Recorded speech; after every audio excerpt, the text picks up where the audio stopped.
শেখ রেহানার মেয়ে টিউলিপের বাংলাদেশি নাগরিকত্ব এখনও অভিযোগের পর্যায়ে। যদিও বিদেশি গণমাধ্যমে দুদকের আইনজীবী জানিয়েছেন তাদের কাছে তথ্য প্রমাণ রয়েছে।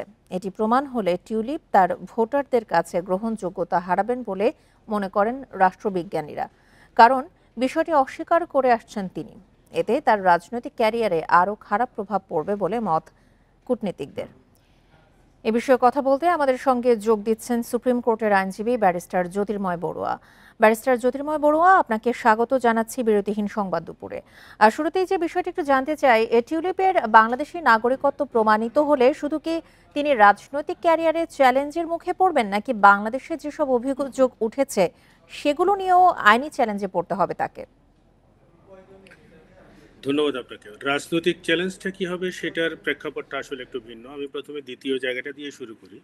আমাদের বাংলাদেশি যে আইন আছে, যদি তার বিরুদ্ধে কোনো রকমের ফৌজদারি অভিযোগ থেকে থাকে এবং তিনি বাংলাদেশের নাগরিকত্ব যদি বর্জন না করে থাকেন, সেক্ষেত্রে বাংলাদেশের নাগরিক বিদেশের যে কোনো স্থানে কিংবা মহাকাশেও যদি অবস্থান করেন, তার বিরুদ্ধে বাংলাদেশে সংগঠন করলে অপরাধ যে ধারাতে যে আইনে বিচার হতো, একই ধারায় একই আইনে বিচার হওয়ার সুযোগ আছে, যেটা আমাদের ফৌজদারি কার্যবিধি আইনের 188 ধারার মধ্যে পরিষ্কার করে বলা আছে।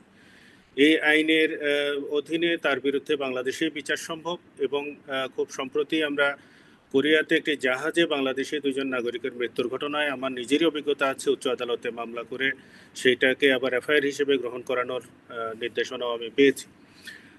এগুলো আসলে একাধিক নজির ইতিপূর্বেও আছে। আমাদের পার্শ্ববর্তী দেশ ভারতেও অসংখ্য মামলার নজির আছে এ ধরনের মামলা হওয়ার।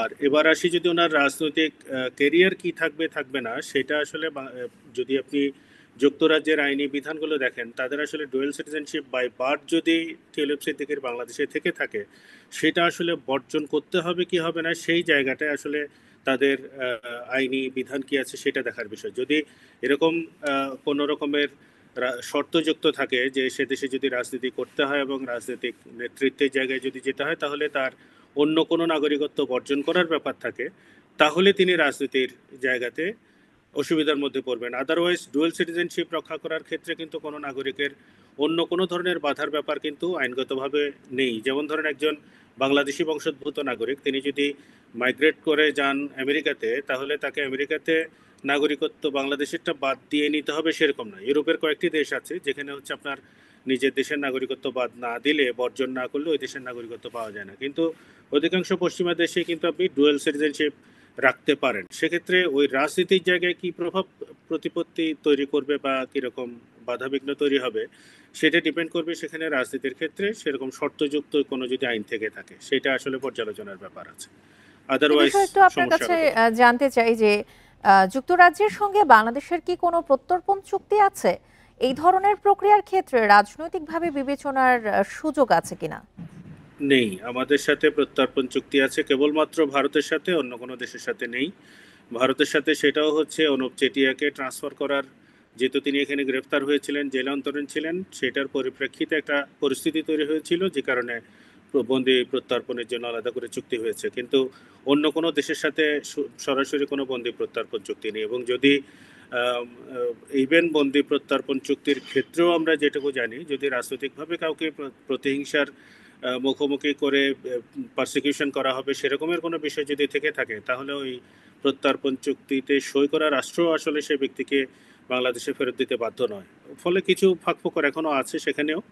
আর এমনিতে পশ্চিমা দেশগুলোতে তাদের যে হিউম্যান রাইটসের যে জায়গাগুলো আছে, যে তাদের 2008 সালের হিউম্যান রাইটস অ্যাক্ট অনুযায়ী হচ্ছে হিউম্যান রাইটসের বিষয়গুলো চলে, প্লাস হচ্ছে ইউরোপিয়ান অন্যান্য আইনের বিধিবিধানগুলো সেখানে কার্যকর আছে। সেগুলো যদি দেখেন, তাহলে সত্যিকার অর্থে তার বিরুদ্ধে যদি অপরাধের বিষয় থাকে, সেটা পলিটিক্যাল পারসিকিউশন না হয়, তাহলে হয়তো কূটনৈতিক আলাপ আলোচনার মাধ্যমে যদি তাকে ফিরিয়ে আনা যায়, আদারওয়াইজ তাকে বাধ্য করার আইন আসলে সে অর্থে নেই। জি, ব্যারিস্টার জ্যোতির্ময় বড়ুয়া, আপনাকে অসংখ্য ধন্যবাদ আমাদেরকে সময় দেওয়ার জন্য।